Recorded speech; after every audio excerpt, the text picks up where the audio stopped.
Hey guys, how's it going? Kripparrian here. So today I want to do kind of like a part 2 to how good is Last Epoch, where I go over what I think the game does best, and that is the details, particularly in the uniqueness of each class. This is something I wanted to go over in the initial video, but you know, it's something I kind of wanted to talk a little bit more at length about, and seeing as you guys love that video and some of the build guides that I have made, and I guess we'll continue making for Last Epoch, well, we have part 2 today. So, what is cool about the Last Epoch class system? Well, let me kind of introduce to you guys just how it works. This is just like a character builder. Ignore the character, that's going to be for an upcoming video. But just to kind of illustrate the idea, there's tons of classes in Last Epoch. Right now there's 15, and there's kind of like one of 5 kind of like primary classes, and then you specialize into one of 3 when you're around level 20 in the campaign. Now the skills that you get, there's like a baseline which are attributed to one of the 5 major class types that you pick, and you have passive points that unlock the rest. So you get 1 passive point per level, approximately, and some from the campaign, and you basically put them in wherever you like, and once you reach 20 passive points, you can then specialize into the other 3. Now you see that this character is a Void Knight, so I have no restriction where I can put in the passives, but the other characters have this thing in the middle of the passive tree, and considering that most of the passives are near the end of the passive tree, it basically locks you to play a quite highly specific and thematic build around your class. Being Void Knight, you'd pick Void Knight because you want to spec mostly into Void Knight, and specking into a passive tree unlocks skills. That's what these things down here are. So for example, I could put a lot of points in Paladin, but I wouldn't be able to get a lot of the really good nodes, and I wouldn't be able to get the Judgment skill, and I wouldn't be able to get the skill that you essentially get when you pick your subclass. So that combined leads to some pretty unique class decisions and gameplay choices, as you may, because the characters feel very unique. While a Sentinel might lead to a Paladin, a Forge Guard, or a Void Knight, and you can get a lot of the passives that are the same, the way that the details work out in the skills and how they synergize makes this a bit of an unlikely candidate. So let's just kind of go over some of the classes. I'll give you guys a bit of an overall impression. I haven't personally played all of the classes yet. It has been a journey, but I'm getting there. So if you pick a base class of an Acolyte, you can be a Necromancer, which has a large number of minions, and you have to keep in mind that in Last Epoch you specialize in a skill tree for 5 skills. So even though you might use some minions as some other builds might, you can use them in completely unique ways, and this is further forwarded by the fact there are class-specific unique items that further change these skills. For example, the Summon Wrath skill, a very popular build is the Wrath Lord helmet that was introduced in 1.0, and that spawns a completely different build, and even though you might be using some of the other skills just the same, well, they are going to be spec'd very differently because you're tailored towards a Wrath Lord. Now, a Lich is kind of like you go into Reaper form and you get some abilities that make you like crazy tanky / invulnerable in some cases. It's kind of like the crazy tanky like dot / leeching class. It is a bit of an interesting case where you kind of like seal your HP, you get different skills. It's almost like a druid in a way, but you kind of like embrace death and poison and life leech. Warlock is a class that has tons of abilities built around curses and damage over time, which includes bleed and poison and all this kind of stuff. It also has enormous amounts of ward, so it can be like extremely tanky if you choose it to be. Yes, some of the skills are completely bugged, I know that, but even if they weren't bugged, they'd still basically accomplish that goal. If you pick a Primalist, Primalist is kind of like the barbaric class in the game. You can go Beastmaster. Now, all the Primalists can use companions, like the minions, but a Beastmaster gets a higher cap of them. And it's really interesting because you have very meaningful choices, as you can only use a certain number of companions. So sometimes you can use different ones that synergize with each other, or you can use just like one companion and summon multiple copies of it. You also have options to massively buff the damage, but you can only use one companion. Also, all these classes have heavy melee abilities, so even though you're going to be like a summoner, it's going to play completely different than a necromancer, because you really have to participate in combat if you're going to play a Beastmaster. Shaman is more of a class that has like attack speed and kind of weaves magic with melee, and it is also focused generally around attacks, but there are a lot of spells, there's a lot of spell triggers, and it has kind of like the totem thing. Now, what makes totems pretty interesting in Last Epoch is that totems are minions as well, so they are enabled through scaling, and because you have access to some of the minions by specializing a little bit into Beastmaster, it allows for some like crazy hybrid builds. Druid is perhaps the most advanced class in the game, because there are shapeshifts that you can get. You can get, I think there's another one here. There's Spriggan form, Spriggan form, Swarmblade form, and Werebear form. And they also have their own unique minions if you want. You can also not use any of the forms and just utilize the passives that make the class unique as well. But if you do choose to use the shapeshift forms, each shapeshift form, you basically get an entire bar of new skills. So you'd be like, well, that kind of sucks. If you specialize in 5 skills, why would you want to do that? So each of the shapeshift forms, the skills that they get take on the skill trees of specific skills if you spec into them in the shapeshift skill. For example, the bear, it gets like a swipe, and it can take the skill tree of this swipe. I think it's called a little bit different, but basically you would spec into this swipe, but you would use it in a very different way, because the bear basically has a different set of skills for you to mix and match, and the bear has more of like a melee, tanky, slow but hard-hitting playstyle. So you want to spec, you're still going to spec into swipe, but it's going to be a completely different swipe than if a Beastmaster chooses to use swipe to buff his minions and activate their abilities. The Druid is probably a class you can deep dive like crazy, because it's not just that the shapeshift forms take over these skills in complete ways in some cases, but the Druid also has huge potential for attribute stacking. I think it is the most attributes stackable class in the game, and attributes are really powerful in Last Epoch. With a Druid, you can play like a really tanky life build. You can play a really tanky low life ward build. You can have some skills that scale off of int, some that scale off of strength, some that scale off of attunement. I think there's even a few dexterity ones in there. I think there's no vitality scalers, but vitality gives you life, so that is also an option. So it's just crazy the options that you have through there. Now, Mage is an archetype that I haven't yet played. I'm about to begin my journey with a Spellblade, but Mage has some crazy combos, because Mage has a lot of like triggers, more so than any other class, where a spell would trigger if you use like a melee attack, and that spell that triggered on hit can trigger like another spell, which can then trigger a fourth spell, which can trigger like a passive spell nova from your passive tree.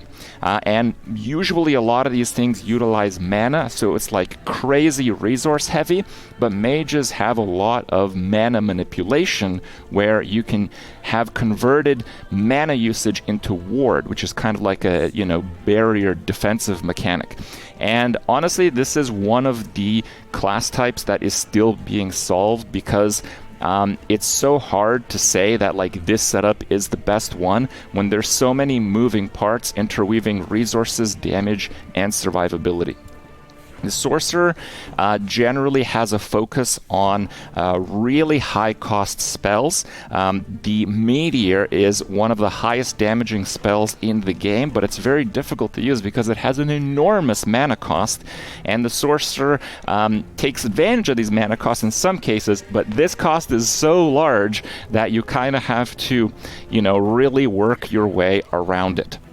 The Spellblade is a spec that enables many different modifications and procs through attacks specifically. Now, if you play a Sorcerer, you'd only really be able to get the first few attacks. You won't be able to get the really good stuff, so you'd mostly use attacks to proc some attack triggers, perhaps, as a Sorcerer. So the Spellblade is a completely different class. The thing is that a lot of the attacks have points in them or items that trigger spells. So with a Spellblade, not only are you managing the whole mana survivability, resource system, with damage involved as well, but you're also trying to find ways that you can appropriately scale both melee damage and spell damage. The Rune Master is the newest addition to the Mage class. I believe it was released in 1.0 or just before it. And the Rune Master has Runic Invocation, which has extremely powerful effects, like refunding huge amounts of mana that you spend, which is basically putting it is pretty similar to a Sorcerer in the skills that you often use, but it's different because you can do so many more extreme things with it. You can utilize way more mana in a short period of time on a Rune Master without completely screwing you over for the rest of the encounter. Now, I also haven't really played the Rogue, but the Rogue has a lot of mechanics that are pretty tanky. They're just tanky in the way that, you utilize movement, specifically in Last Epoch. While moving, damage reduction is a really big thing for Rogue and its subtypes. The Blade Dancer is kind of like the roguey melee class. I don't have that much to say about it because I haven't really done that much research. The Marksman is, as you might imagine, you do most of your damage with a bow. Now, you can use bows and stuff on the other classes as well. The Falconer is often going to be a bow-wielding minion class that's dexterity-based. It is one of the strongest builds classes in the game right now. It's a little overtuned. It just came out in 1.0, but there's a lot of stuff that you can do with Falconer that I feel is a little bit unexplored because you get so much damage from your Falcon and the crazy scaling of its abilities. I think there is some case for Falconer ward builds because the only issue with Falconer and some of the other rogue archetypes, while they have really high damage reduction, when they stop moving or if they get caught out, they can get one-shot pretty easily, so that's the only thing. And the Sentinel. So I kind of want to preface the Sentinel because I want to go a bit in depth with the Sentinel. It's kind of the point of this video. I know we're 12 minutes in, but I promise it's going to be worth it. The class system that they have in Last Epoch is really different than other ARPGs. Each class has very few similarities to others, even within the same class type. So even one Sentinel Void Knight is going to be very different than a Forge Guard in almost every case, in fact. Now, in Path of Exile, they have the system where you use the same passive tree, but you spec in an Ascendancy, so the changes aren't necessarily big, but they're really impactful.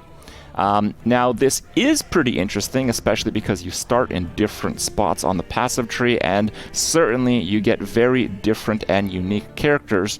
In Path of Exile, it's if you play one build on one corner of the passive tree, and then one build on the other corner of the passive tree, you actually have a pretty good grasp about what you need to make a pretty good character. In Last Epoch, every time I make a new character and I play a new class, I know very little about how it works. And that journey of discovering the mechanics and really trying to figure out for the first time, it feels like I'm playing a different game almost every single time I make a class of a character I haven't made before. And that is so cool to me. Given the fact that Last Epoch is actually pretty balanced, because as I mentioned in the How Good is Last Epoch video number 1, the scaling is pretty finely tuned. So even though you might play a very inefficient build, you'll still be able to do most of the content, at least baseline. So you can actually play a pretty bad build to get started, and you can kind of learn as you go. And this game is just better than that than any that I've seen. In other games that have, ARPG class types, they're kind of like Diablo-esque, where it's like, this game has a rogue as well, but in Diablo, it's like, so you get the sorcerer and like magic. Okay, and then you get like the warrior barbarian, and then hit hard with big stick. And then you get rogue, which is, well, you hit hard, but the thing about the rogue is you also run fast, and you get like a bow, maybe. And then, that's basically it. And then Necromancer is actually kind of interesting because customization and the minions. I know people sometimes hate minion builds, but sure, thematically, well, it's a Necromancer. And Druid, well, in Diablo 4, they actually do Druid pretty good justice because you're converting very different mechanics and trying to synergize them with other ones through conversion mechanics. So Druid is actually, in my opinion, the only real success story for an innovative class design in Diablo 4. But otherwise, they're really boring, right? They just are. It's okay, in my opinion, because Diablo kind of plays into the old school class typing, which in many ways they actually came up with. In many ways, at least. Okay? But here's what Last Epoch does. So you can play a Sentinel, which is kind of, it's like the warrior. It's like the knight class. The Primalist is like the barbarian. The Sentinel is kind of like the knight. Okay? Like the tank. So you can be a Forge Guard, and you probably shouldn't be a Forge Guard because it's a little bit crappy right now, but the idea of the Forge Guard is you're mixing in minions with your arsenal. You can manifest armor, which is kind of it's literally getting the stats, and you can multiply the stats of each individual piece from the gear that you are wearing. So it's kind of like a mage summoner type melee class. And the main reason why it's a bit weak is just because it's a little bit under-tuned, and the passives, like I said, at the end, they're usually really powerful passives that are heavily specified for that class alone. Well, those are a bit weak with the Forge Guard, but thematically, a Forge Guard is very different than the other two archetypes. You're playing minions, you have to consider minion stats, you have to consider their survivability. The minions, unlike the other two minion classes, from Forge Strike, the forged weapons, they actually utilize your weapon, which gives you insane customizability on how you choose to scale them. All right? And again, we have a pretty classical archetype, the Paladin. Paladin is pretty interesting. You can be really tanky with a Paladin. You could have insane amounts of healing. They have tons of temporary buffs, so you're kind of buffing yourself, healing yourself, dealing damage. Thematically, the Paladin is compared to a Void Knight, the Paladin's goal is to keep things how they are, right? So keep everyone buffed up, keep everyone healthy. No, you don't want to lose any life. We'll heal you back up, don't worry. The Paladin is kind of like the Rock, right? The Void Knight is, in my opinion, the coolest class I've seen in an ARPG. The Void Knight is the opposite of a Paladin. The Void Knight, instead of using, fire damage and all that, it converts it, in some cases, the same skills get converted to void skills. You can use a Void Smite, for example. Let me show you guys my Void Knight here. Now, a Void Knight is not just, hey, the spell has a different color, right? And that's pretty cool. Well, yes, it does do that. But I just want to show you guys some of the other abilities and how it contrasts from Paladin, and it just really blew me away. So yes, you still have the Smite. Smite is really powerful. You can have, like, you know, Healing Hands proccing. But, you know, if we look at my passive tree, I have 80 points in Void Guard, none in Forge Guard, and 5 in Paladin. So what happens is, when you convert the skills to Void, they have an entirely different scaling mechanic. Unlike any other character in the game, they are actually getting flat added damage to their spells from Vitality. So you're actually stacking Vitality. You're stacking Vitality for damage, which means you don't actually need that many HP rolls on your gear, which frees up the suffixes to do whatever you want. You can do a lot of armor, for example. You can do a lot of regen. You can just literally whatever you want, because you get so much base HP. This character's going to have like 2,000 HP, and it doesn't actually have any health on the entire character. Now, flat damage is extremely powerful in Last Epoch. In fact, I'm still using a staff because it has so much of it. But the idea is that without any flat spell damage, all of your spells basically suck. But because Vitality for a Void Knight gives you so much spell damage, flat spell damage, it enables the flexibility to use weapons that don't have it. So the gearing for the Void Knight is completely different. And I love that. You're talking about a class that is just literally from the ground up using completely different gear than all the other ones, even though they are stats that you can get on basically all the other classes. Now, the real secret sauce, the real juice that I love about Void Knight is the skills. While Paladin is like healing things up and trying to keep things as they are, the Void Knight is not only a Void user of skills, the Void Knight tries to change the time. That's right. In Last Epoch, a Void Knight has time-traveling abilities. And they aren't like fluff, okay? It's not like, oh, yeah, time travel, whatever. No, it's like, there's a movement skill that just takes me back to where my character was 2 seconds ago. Okay? So, like, you know, if there's a mob here, so I kill this mob or whatever, I can charge there, hit that, and then teleport back if I missed some loot. Or if a mob is at a dead end, I can do that, for example. You can circumvent entire boss mechanics with it. You have to be a little bit aware of where you were 2 seconds ago. Sometimes you may not have been in a great spot 2 seconds ago.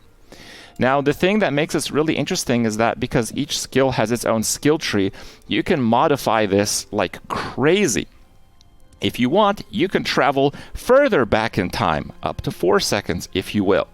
Now, the base ability also reverts your health and mana to what they were 2 seconds ago.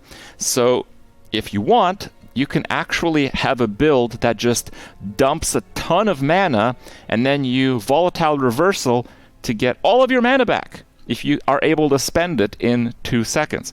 Now, the reason you might want to disable those is because no longer restoring mana, well, you can get a bunch of cooldown recovery speed, so you can use the ability more often. But it has the same thing with health. So the Void Knight literally has a functioning, customizable version of time travel in an ARPG. It just really blew my mind how they actually put this in. Now, traveling back in time, well, you know, that's easy, right? I mean, you know, yeah, everyone can, I mean, they haven't done it in other games, but everyone could do that, right? Well, we got this other skill here called Anomaly, and Anomaly travels 5 seconds into the future. Okay? So that's a pretty cool skill, right? So the idea of Anomaly is not only are you able to convert, you know, damage into void and all that kind of stuff, the Void Knight actually has pretty powerful damage over time effects also.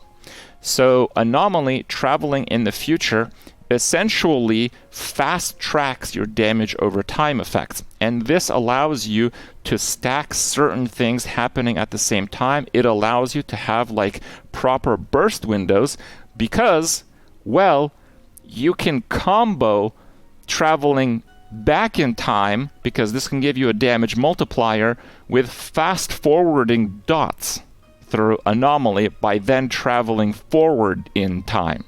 Okay? Now, in my case, I actually take away the travel forward in time because I'm not playing a dot class, because with Anomaly you also get a number of other buffs. In my case, I get a time bubble, and this time bubble offers certain buffs for me and certain debuffs for my opponents, just to give you guys like some of the, you know, class customizability here with some of these skills. It's just amazing, and I just want you guys to understand this.